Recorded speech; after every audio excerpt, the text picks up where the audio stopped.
And we are live. Hello, everyone. I'm DBJ. This is RPG with DBJ. And this is Future Friday, where we end our series with just how do we split the party? Of course, the true answer is we don't, but we're not going to be that smart. We're going to go down the rabbit hole of how do we split the party. And of course, I have with me a co-host, Vincent Shine. It's been a little while since he's been on air with me. Good morning, you beautiful people. Yeah. For those who don't know, the chat is nice and up and crazy and getting started with Shadowrun. Another deep dive into a great yet horrible game. but I think there are way too many games where the setting is really cool, but the rules just bother me. Yeah, it's and I think just there's something about the setting that just like draws you in. It's you can't escape it. It seems to be the longest lasting, great, beautiful, I don't know, just such a weird cornucopia of so many different ideas all pulled together that I just recently realized that they basically stole a lot of shit from Cyberpunk 2033, or what was it called? Cyberpunk 2020, the original 2020, yeah, 2020. Exactly. Mm-hmm. Because of the new game that's coming out, Cyberpunk 2077, I think it's called. And they looked into the original game a bit to understand the new game, the computer game coming out, and it's actually a lot of stuff is very similar to Shadowrun. A lot of aesthetic elements. The only thing they don't have is magic that they added in Shadowrun and the other races and stuff. But other than that, it's almost 1-to-1. Yeah, Azala says in the chat that Cyberpunk Red is the new tabletop. Yeah, and the original Cyberpunk 2020 has gone through a number of revisions, including they even revised a lot of the art and such from the original 2020, which I just purchased the reprint of the original 2020. But that was a thing in the 80s. That's why it's always stuck around. The dystopian, half human, half cyborg society where everyone is out for themselves. There's no middle class. You're either you're either the downtrodden or you live in a castle built of your own trillionaire excesses, and the humans live in your own statue. yeah, it's exactly like it, and it's always everyone wanted to go up the gravity well to leave Earth because Earth was basically a cesspool. And Deadman says Cyberpunk started with Cyberpunk 2012. Are you sure? Yeah, okay, 80s. Okay. It was 2012. It was, and William Gibson and George Alec Effinger were writers that did a ton of we don't talk about 2030. That was the I don't know, cyber mutant version of the game. I can't remember. Yeah, there was some like a nanotech virus or something was inserted in kids, and you played a teenager with like mutant like powers. That's like air quotes. There was a version that was created for that. And also the Mike Pondsmith's split off of Cyberpunk, the same rules used for Mechton and its various iterations. Mechton Alpha. There was another one. Mechton. Something was Jupiter.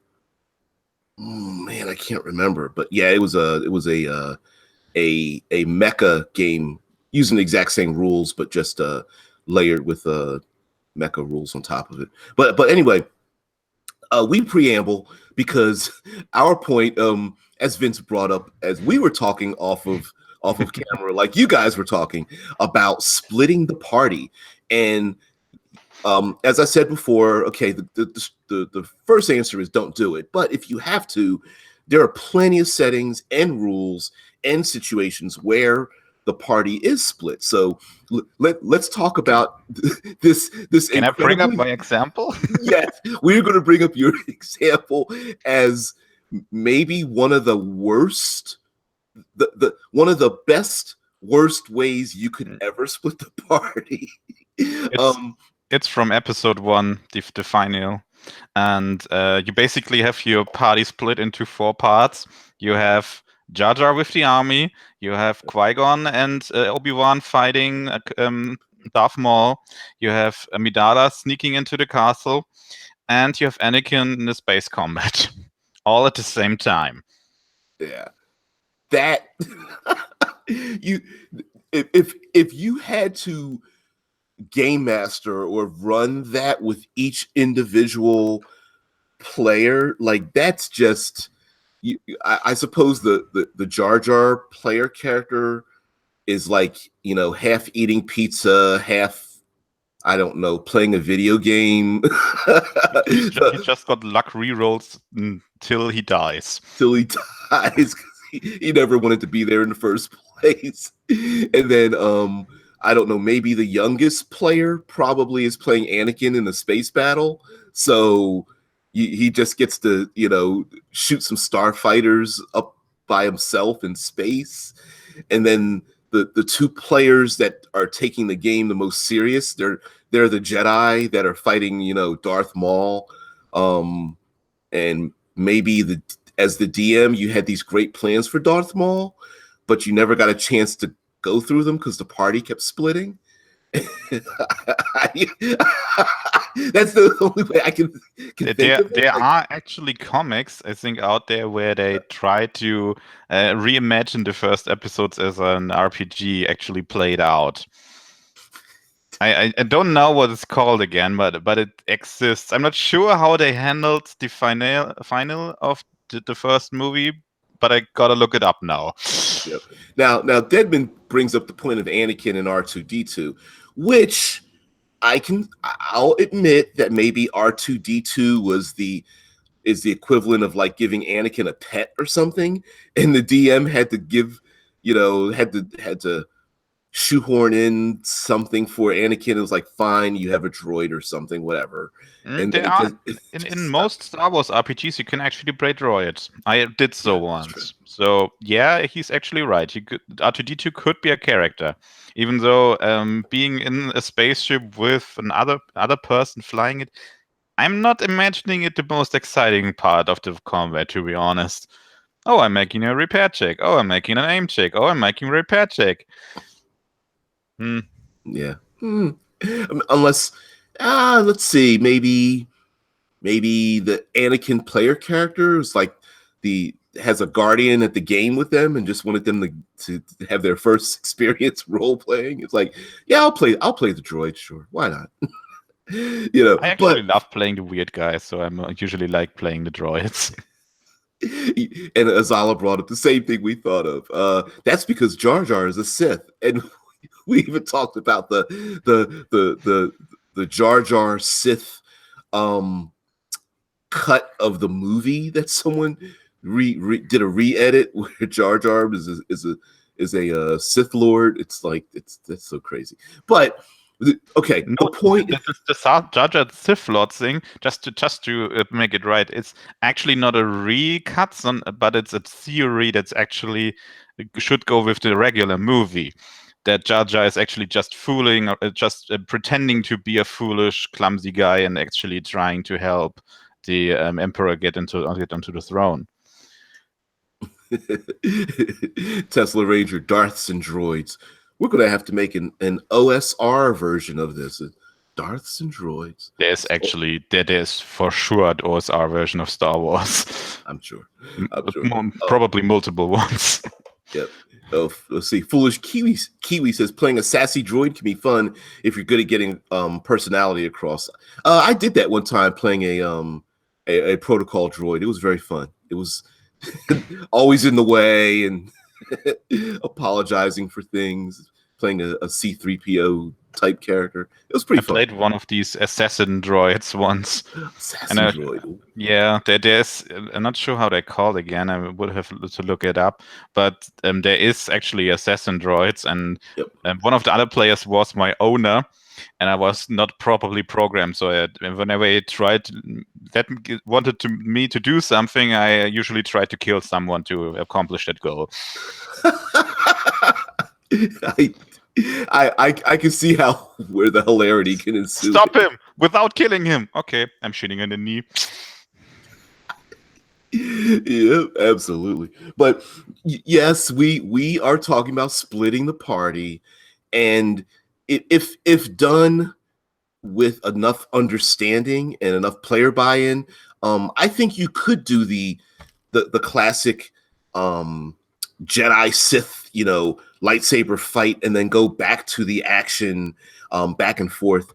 I would feel, if I have to make a comparison, that Rogue One probably had one of the better split the party interactions.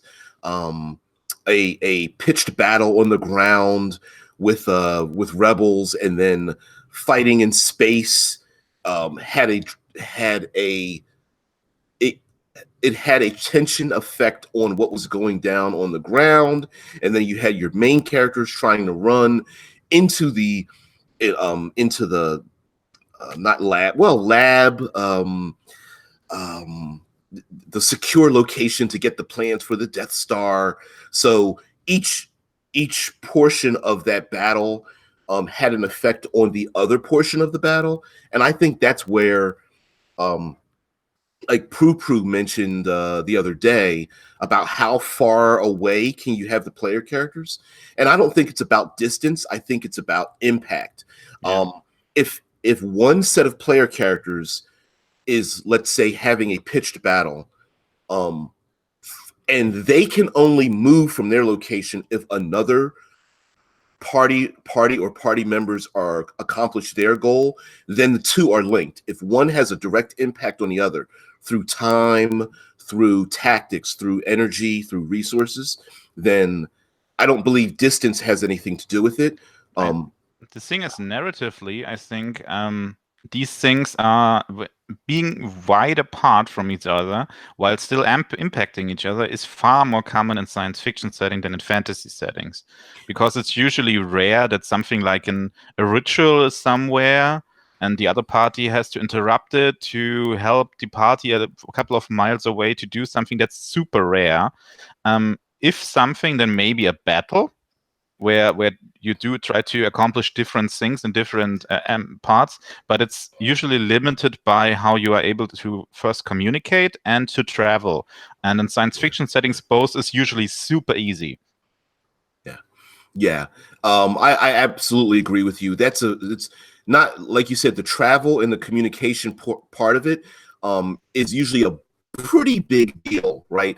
How many times have we seen someone has to computer hack or insert a chip or steal a chip or destroy some kind of energy base or some kind of computer programming to release a shield or shut down the robots or something, while another group who's far more able to fight, they've got laser weapons, they can fight in hand to hand, they've got maybe big machines, they know that they are in a fight that is the sole purpose to draw away the enemy from where the other player characters who may not be able to fight very well.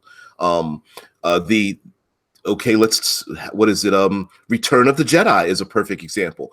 We need to go down to the planet to destroy the energy projector to take the shield down that's around the planet. So in space, there's a big space battle, but our space battle cannot go into the atmosphere to destroy the enemy until the main characters or the other party members go in and destroy set explosives to destroy the energy field. And so that's a great way to your battle hungry PCs can get into a battle, but they know that battle is not useless. The outcome of that battle doesn't matter. It is just the purpose of drawing the enemy away so that the other player characters can do what they want, whether it's a hack, right? The important part about doing that is that both parties have something to do all the time. So, for example, if you do something like, we can't do anything until you open that gate, then you have focus on one part of the party until they accomplish that goal, and then only then the other party can do something. So you try to have to do them to do something until it's their turn. For example, they have to defend the gate they have to open until it's open, not just standing there waiting. That's very important. Also in the chat, they are talking about an interesting concept. I try to summarize it a bit. It's basically that when the party is split, some of the players play NPCs or minor characters that are with them. And interestingly enough, there's a game who does this. It's troop style. It's Ars Magica. Yes, an excellent game. Go ahead.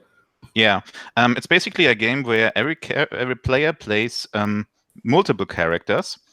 And usually it's a mage, which is the most powerful one. Then you have some kind of normal person, which is in a higher position. And then you have a nearly unlimited number of goons, which you can basically throw. And then you can try to mix and match these characters with one another for each mission. So, for example, one player plays a couple of goons, and they are meant to die.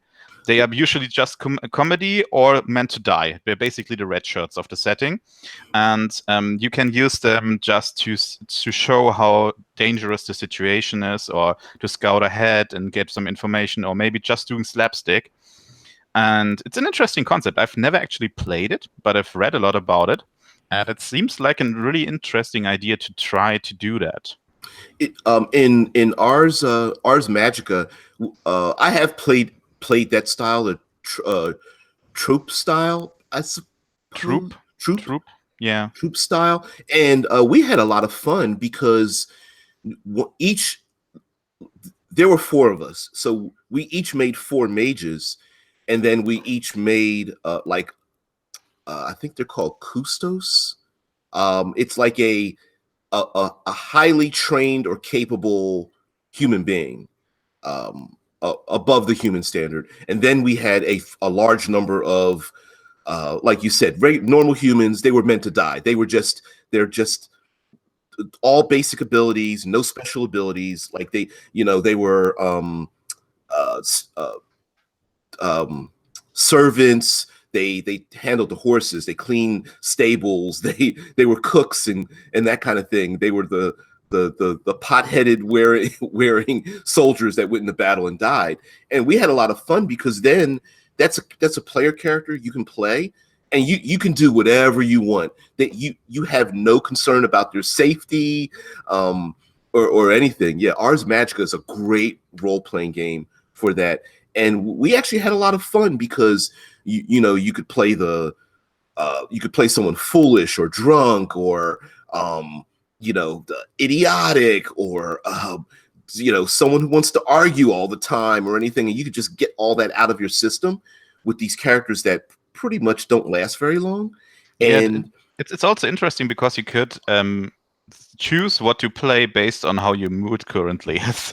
Yep. So, for example, if you're super serious and want to get shit done and you're hyper focused, then you're playing your main character. But if you're just having a bad day or whatever and just want to fool around a bit, you play your goons.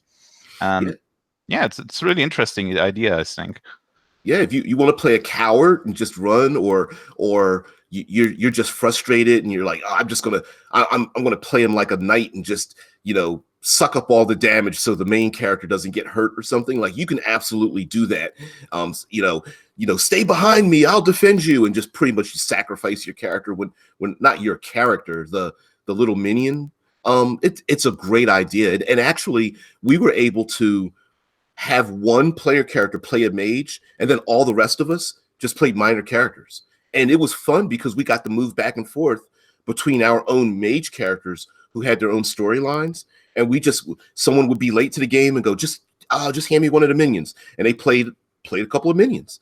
And I got to go early. All right, I'll see you guys later, and would just leave, and then we'd start another game and the whole thing. Yeah, it was pretty good. But to go back to the splitting the party thing, that in itself could be a tension generator.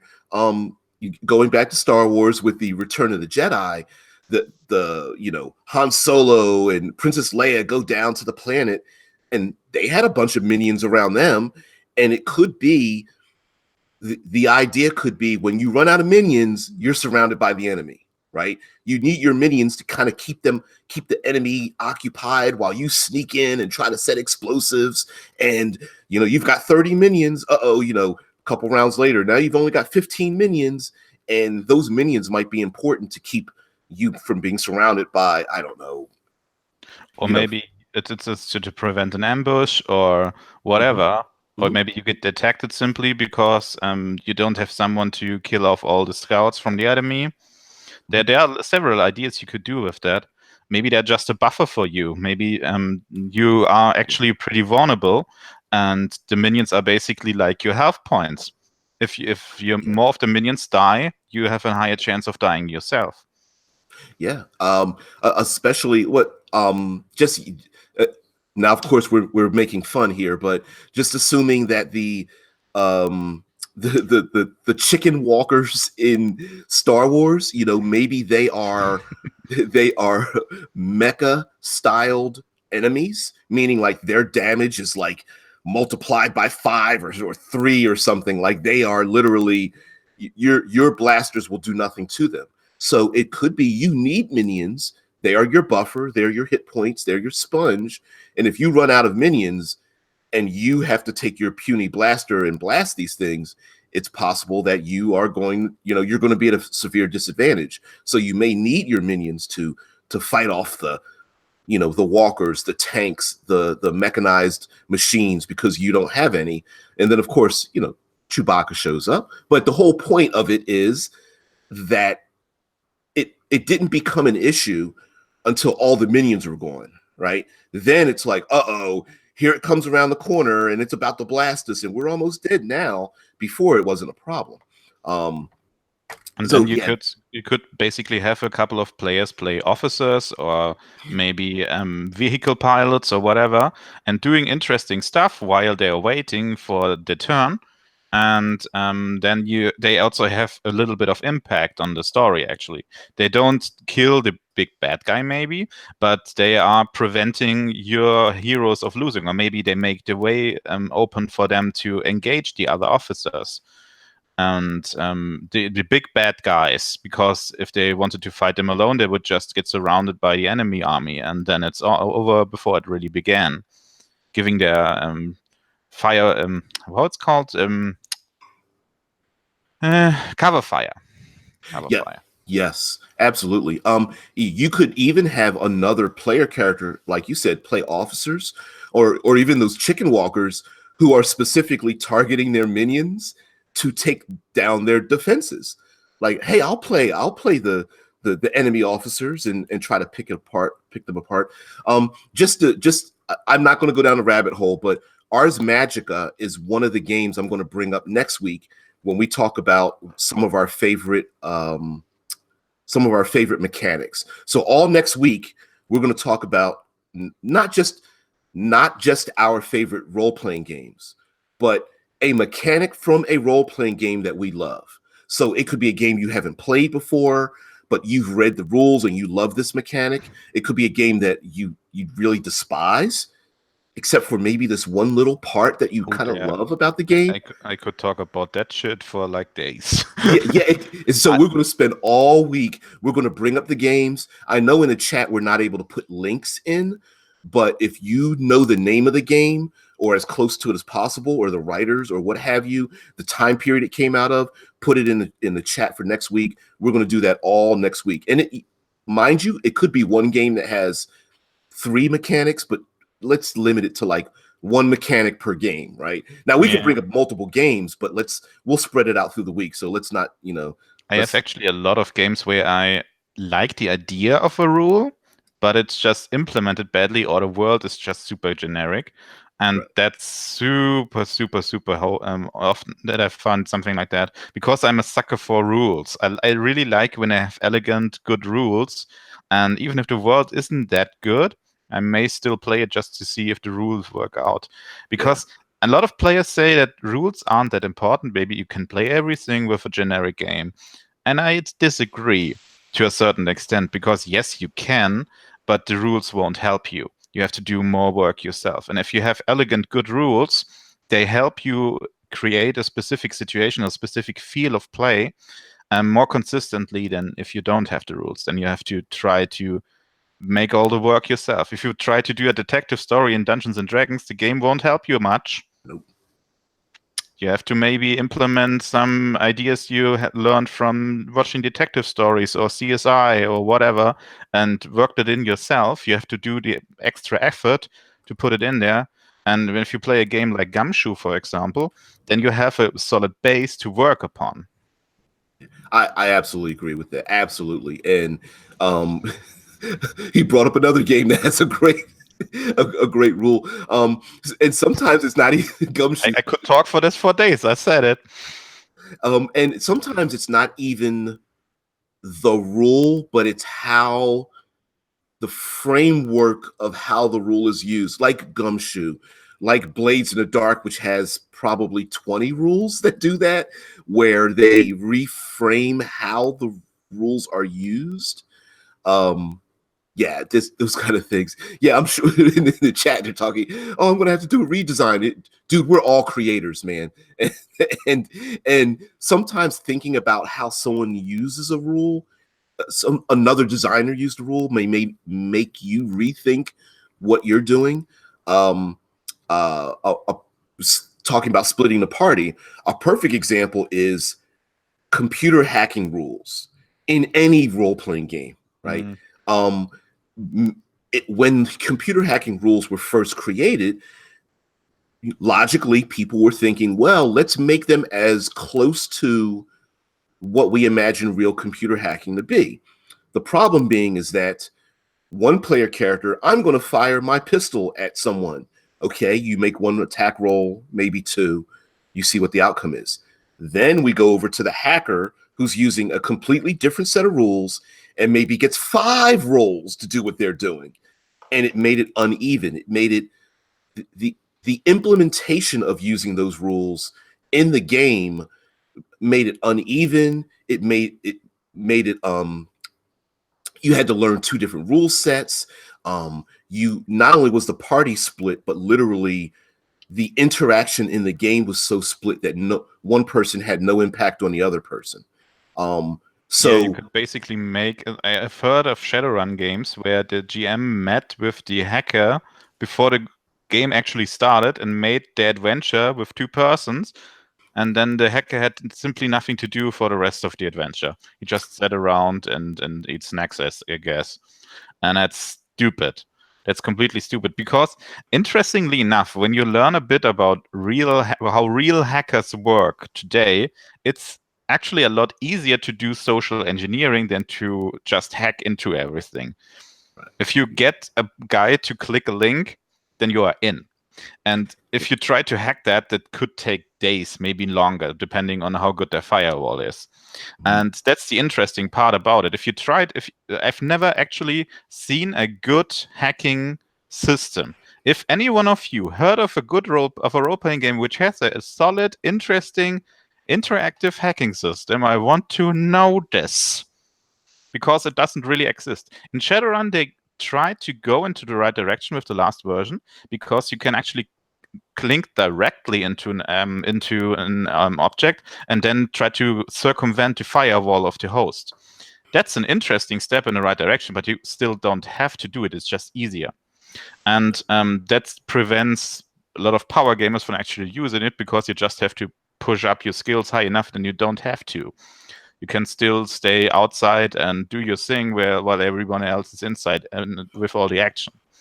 Right. And I think one of the main problems when you have like hacking rules, or for medieval, you have like spirit travel spirit overlay rules with the physical world is that you need to have parity in capabilities and die rolls, meaning I make an attack roll, then the hacker, the spirit traveler, the person who is, passing through walls or something or going to a higher plane of existence should have a ability check roll. The same amount of attention should be given to either side, even if you're going back and forth. You're like, okay, you guys are gunning down the enemy. All right, hacker, you're trying to open the doors or control the guns or reprogram the robots. It should be the same number of roles in parity in the game. So despite the fact that I'm just making this example, let's say you made these very intense, very realistic hacking rules.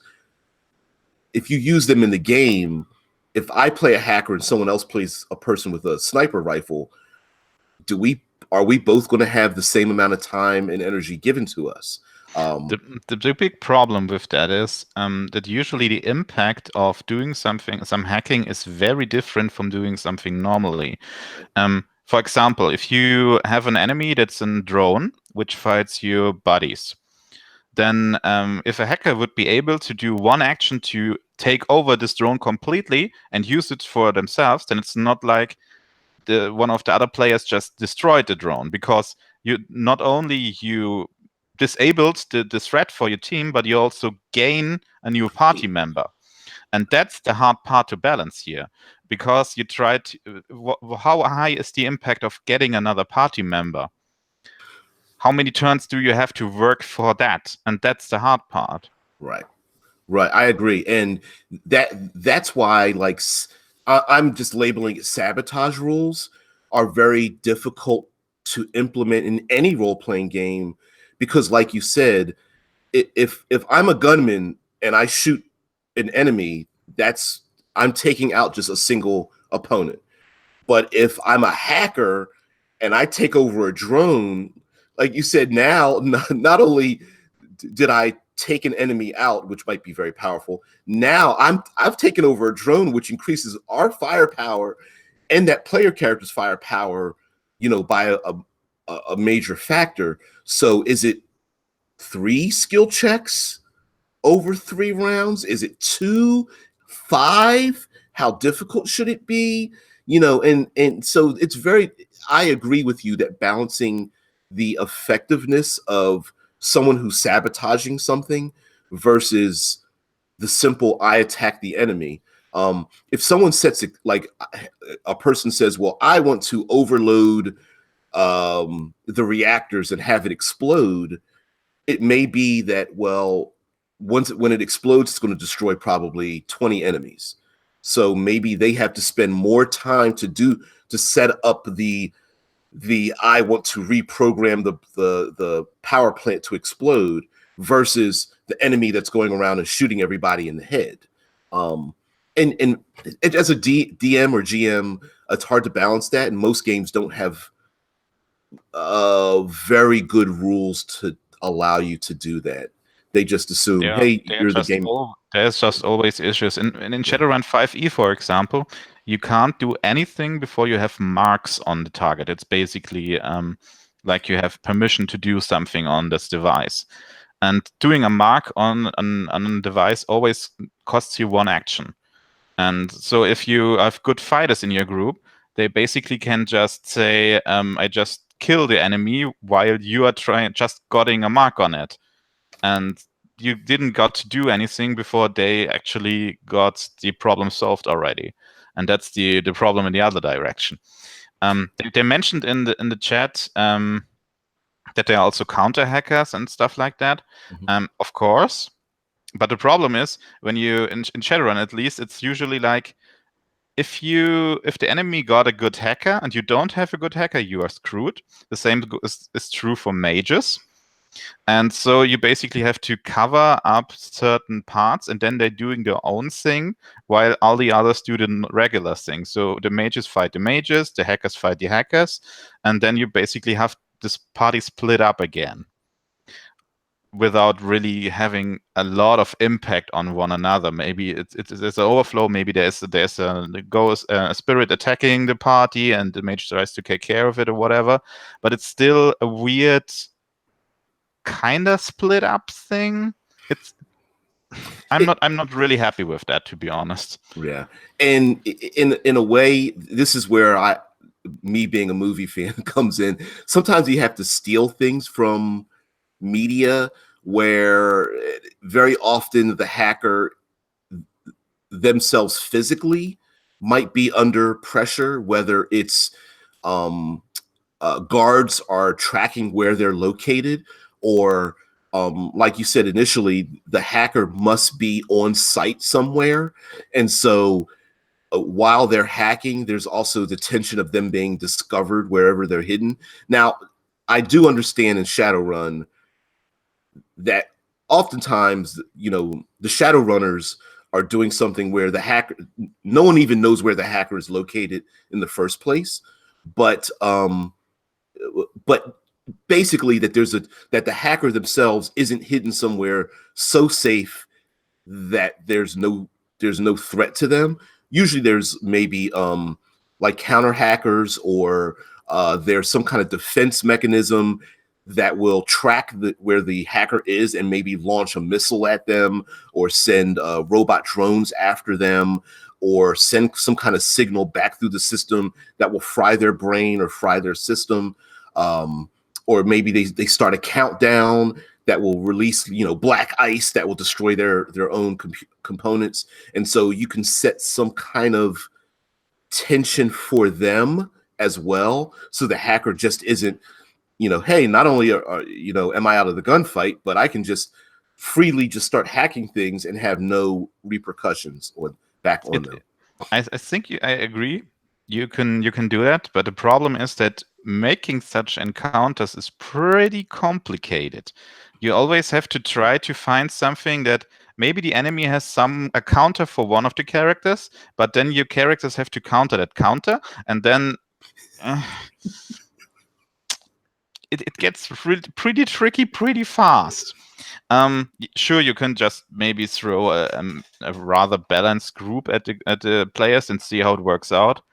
I'm still not 100% happy with that, but it can be engaging. I'm currently listening to a Shadowrun podcast, and the GM is actually pretty nasty from time to time.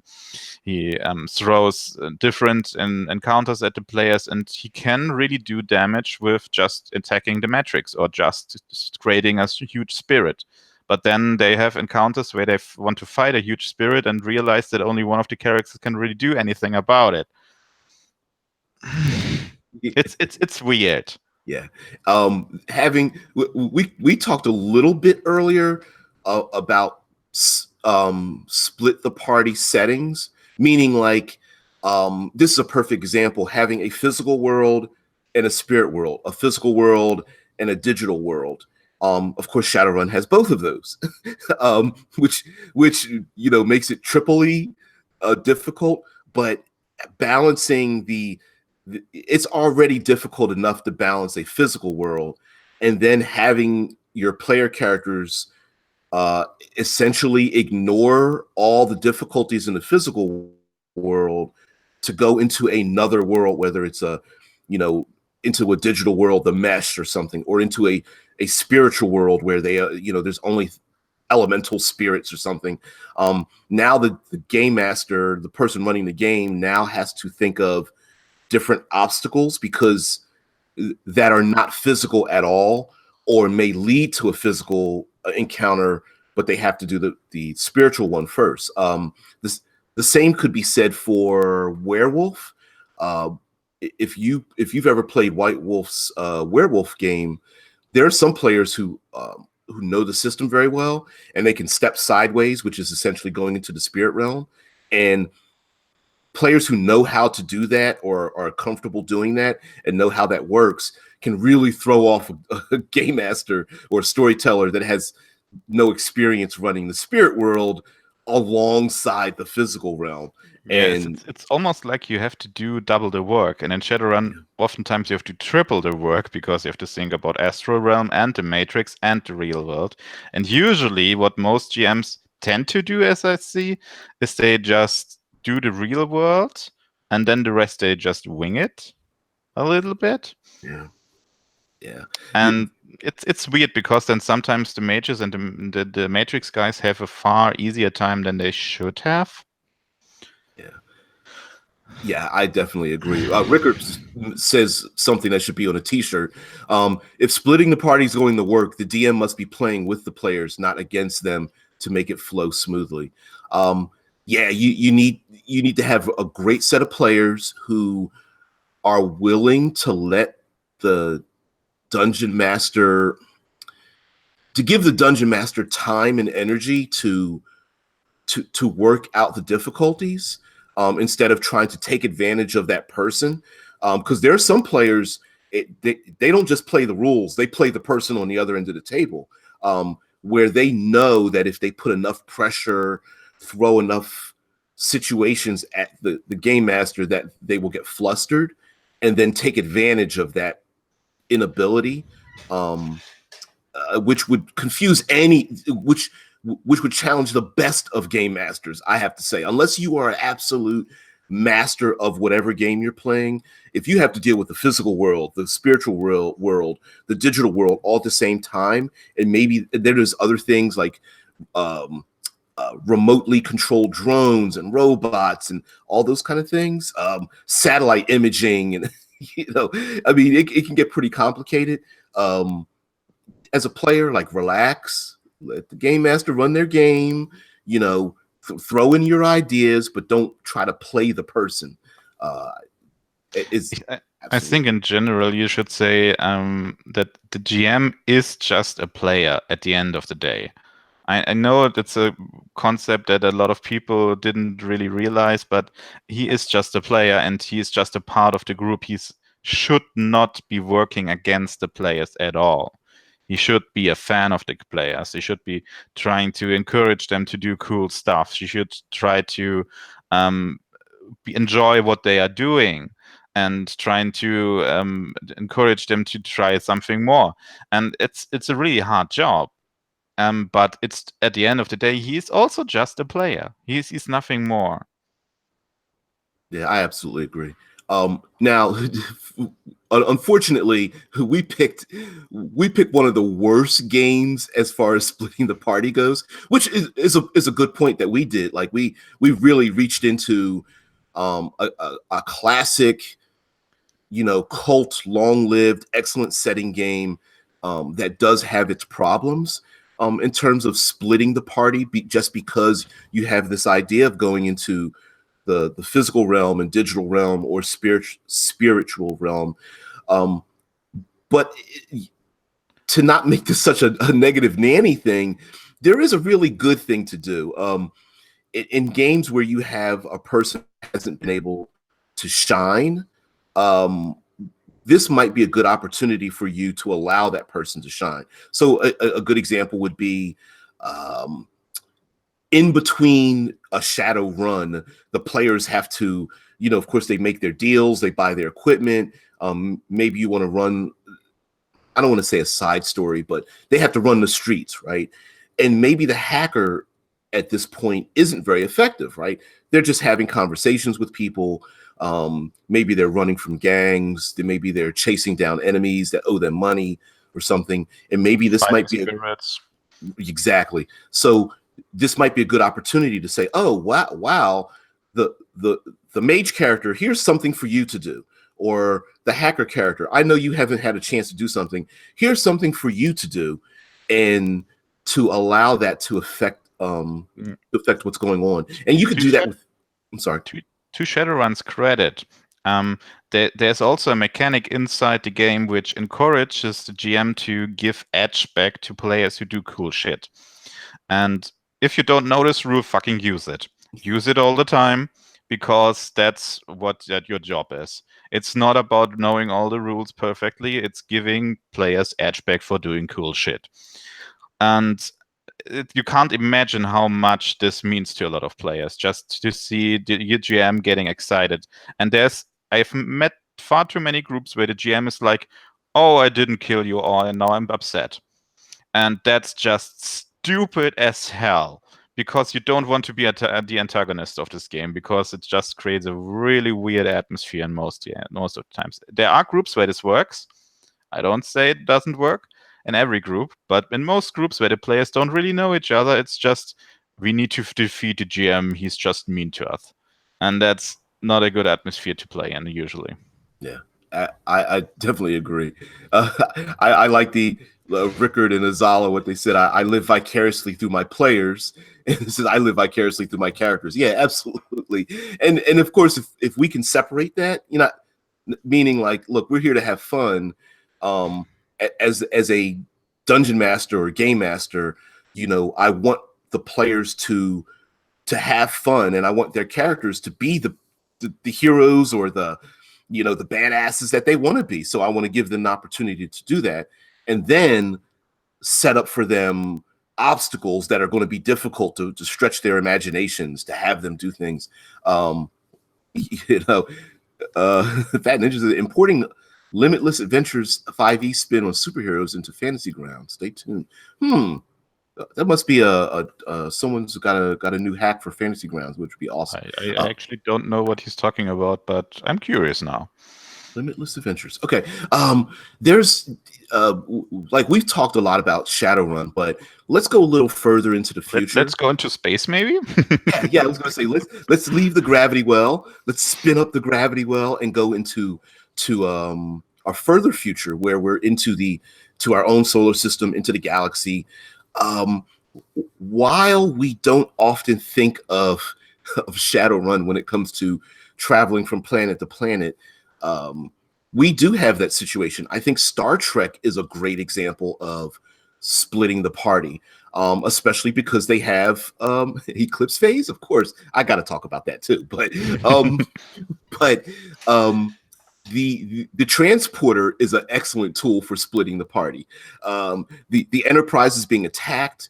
The away team has to do something that's time-based, saving their crew members. They have to delete a file. They have to acquire a new fuel system, something like that. They have to return a special religious idol back onto its podium or something, while the Enterprise is like running, fighting, leaving the system, hiding in a nebula or what have you. And there's always the tension of, we need to be at the right place at the right time to be beamed back up, or we have to send a signal back to the ship, so that they can hear us, so that they can go and beam us back to the ship at a particular time. So while the transporter, often players are like thinking about, transporting nuclear weapons or nanoviruses or something, the transporter is actually a tension tool, and I like that. I like the but you have to think about how to handle the transporter correctly, because as you already mentioned, a lot of players are like, okay, what can I do with the transport? I can just warp in bombs or beam the most important enemy out or whatever. And you have to think about ways around that, because other than, if you do that, then the advantages you get from splitting the group basically are neglected, because there's no really tension there. You could just beam them out whenever. You basically have to find ways to limit this in some way. Maybe there are interferences, or maybe there's just a shield around, whatever. And there are hundreds of ways they invented in Star Trek. The transporter doesn't work right now for some reason. And you have to do that too, because if you don't, you will get problems really fast.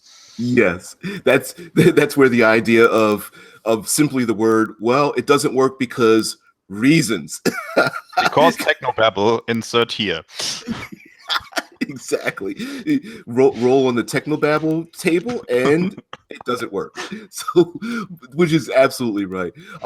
In Eclipse Phase, Eclipse Phase is a unique, somewhat unique situation, but in that game, there's a lot of splitting the party you can do, because you can copy people's brains and place them in other bodies. Oh, you could do the troop style in Eclipse Phase. You could basically have each player in a different location, and the others have just a lot of cheap spare bodies lying around, and they could just use them while interacting with this one player, and then they have to switch it up again. That would be interesting, actually. And that's a great way to do like suicide missions without suffering the true consequences of it. So the players could go into, like you said, rental bodies, extra, biological or mechanized bodies around. They go on a mission. If they get destroyed, it's no big deal. One or two of the other player characters are the main characters while everyone backs them up. And then you go back to the main mission, whether they're on a starship or another habitat somewhere or something like that. What's this with the ice cream machine at McDonald's? Oh man. Yeah, it's don't get children playing around with the transporters. They will destroy them after 6 p.m. It's like, what the hell? It's always broken. Yeah. I don't know. Sorry, I'm just having this image of like everyone standing around the transporter, and then nothing but like ice cream coming out of it, but they're actually human beings, just as sludge. I don't know why that just to my mind. The interesting thing also about space is having spaceships and having small spaceships and stuff like that, because that's really easy to split a group just using that. Maybe one of the players is really good with vehicles and he's flying around in his X-wing or whatever, X-wing, and or in his mech or whatever, and the other party members are on the ship, and maybe one of the party members has to deal with intruders, and the other one has to fire the weapons, and you can really split up things really nicely. And I think it should be important that the players are able to do all the different things and not just one player, because the one player will just do the same thing over and over again, and that maybe will get a little bit boring after a while. Yeah. And something that has happened in our modern day, which changes, I believe, far future combat, is the idea of just automated systems and drones. So you could give, like the minion thing, you could give a player character, 10 drones that are orbiting around a starship that are like battle platforms or something, or you could give them automated systems to run that are defending a space habitat, or maybe there's maybe each player can place the muse of the other player, so basically like a simple AI they have always with them, which could try to hack something or give them information or take over a drone or whatever. This could be an interesting concept. Yeah, you could a player. I played in a game where I played a digital, because in Eclipse Phase you can play a digital life, and I played someone else's AI. I was actually a human being that this person found, and I was a computer hacker from Earth that tried to beam myself off of Earth and never got a physical body. And this guy was a mercenary and found me, so I was playing this person, and I played his sensor net kind of in his own player character. So my senses were limited by his player character, but I made all of his rolls to detect things and stuff. And it was actually pretty cool. It didn't feel, when I came up with the idea, the game master was like, I don't know if this is going to work. But I enjoyed it because there were limitations on me. I could only go where the player character went unless I was able to somehow, be to download myself into other objects. But it was pretty cool because, of course, I played it up where we hated each other, but I didn't want to leave him. So that had that was a role playing part of it. So I wasn't like, I wasn't a complete monkey wrench. It was more like, hey, don't leave me, and I'd beam myself back into his head and run around and stuff like that. It was pretty cool. But I've heard something similar in Shadowrun, actually, that you can play an AI It is pretty rare and pretty complicated, but you can do that. And I've heard of a concept where one of the players was a street Sam, and he has a pretty advanced armor, and the AI is actually inside the armor, and the armor has a weapon platform on his back. So you could basically use the sensors of the armor to make out enemies, and he could use the weapon platform he had on his back to fire. So he's basically like, I'm the armor of you. You could do a similar thing with a mech.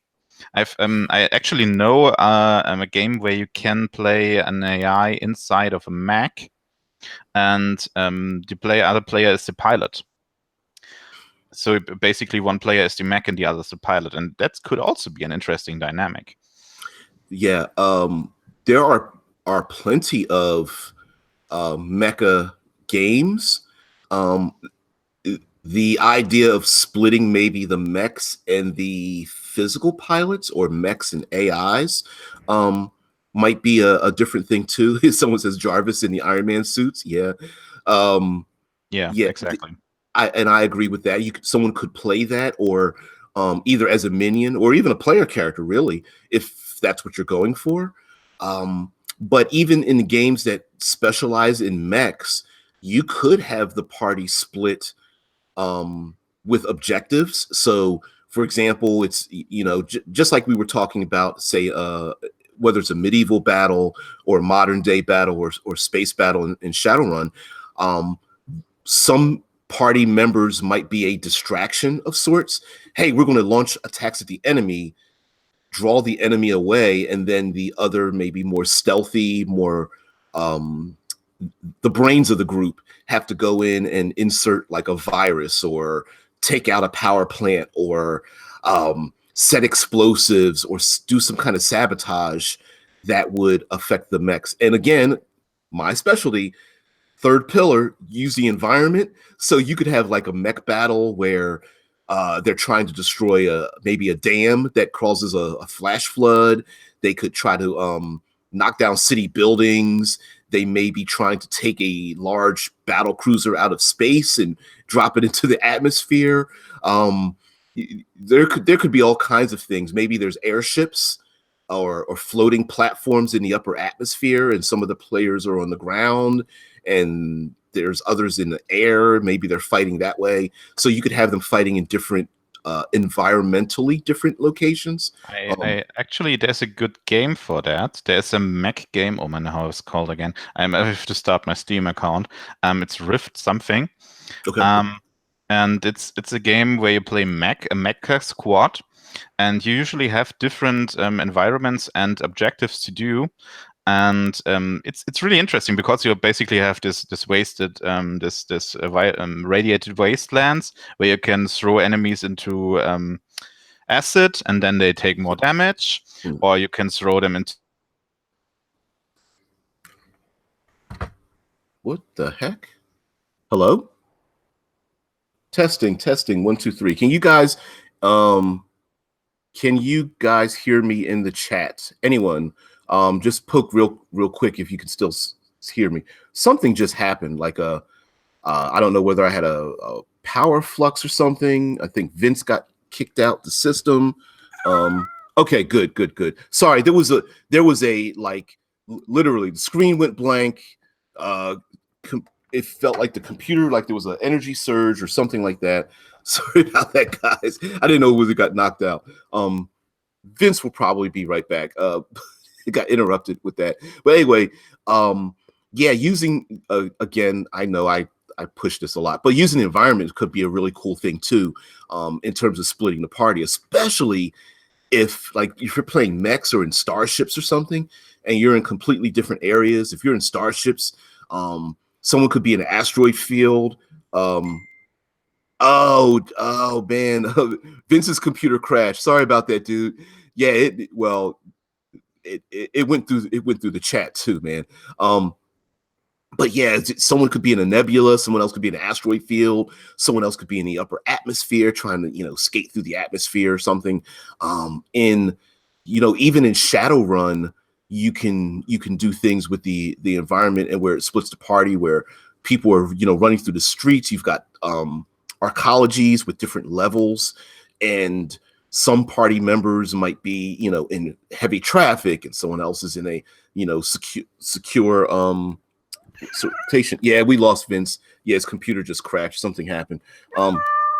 Really, Kitty? You guys can't see it, but my cat is on the other side of my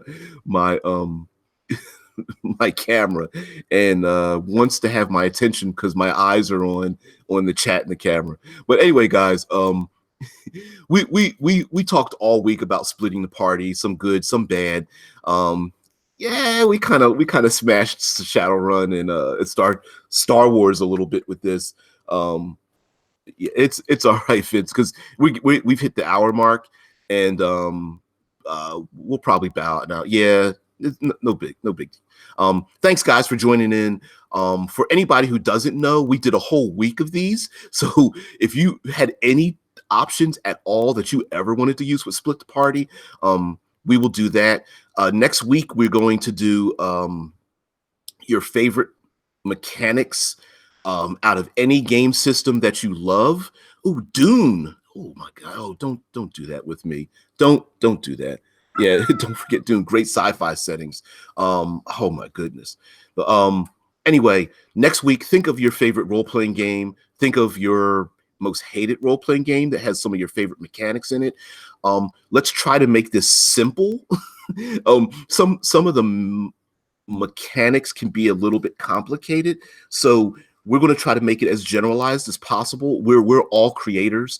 I guarantee you, most, if not all of you, have either tried to, are, or will design your own homebrew or own game system. So this might be a good way to think or rethink or deep dive into certain mechanics that you have. So yeah, all next week, that's what's going to be. Probably after that, someone brought up the idea of travel time, downtime. We may do a week of that as well. But for next week, we're going to grab some of our favorite role-playing systems and just talk about those. Talk about throw them in a chat. I'm sure there's plenty of people who haven't heard of some of these games or may not realize that these games have these rules. So that's where we're going to go for that. Vince says, how are you going to structure this? Dude, you act like I know what I'm doing. No, what we're probably going to do is maybe we aren't going to focus on one particular game.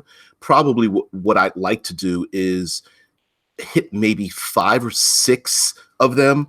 We'll put them in the chat, and then what I can then do is snatch those games out the chat, and I'll put links in the doobly-doo underneath the video.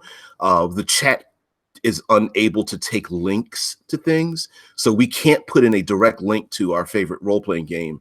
But what I will do is incorporate those games in what we talked about. So whether it's like, whether we bring up Rocket Age or Gumshoe or Fate or any of these other kind of games, big or small, and just give our opinions on it. We might say, you know what, don't play this game, but use this mechanic. So anything like that. I wonder if nudity in games could ever be a thing. You could have nudity and then play games. You would have to find those who are interested in that, but sure, why not? I mean, I wouldn't, if others don't mind, I wouldn't have a problem with that. I mean, if you're gonna be nude, you can eat meals and things. Yeah, you can have a role-playing game. It'd be hard to find people who aren't doing it for psycho reasons online. You might want to meet these individuals first, but sure. Exalted. See, there's a game. So anyway, guys, we will see you, all of you. We will all get together next week. Thank you very much for just being the enthusiasm it takes for me to even do this. This is like my coffee. All of us are in very strange time zones. I'm glad that I could just be part of your day. So thanks very much for you guys. I meant like the druid being a naturist. Yeah, you could do that. I don't see a problem with that. Long as it's not played for as long as it's not played for yucks, I don't have a problem with a player character wanting to be nude. I think that makes sense. Shape changers, being in nature and stuff. lycanthropes. That's probably a thing. So, whatever. Anyway, guys, I'll see you guys early Monday. Having a good weekend, everyone, and enjoy yourselves. See ya. Bye.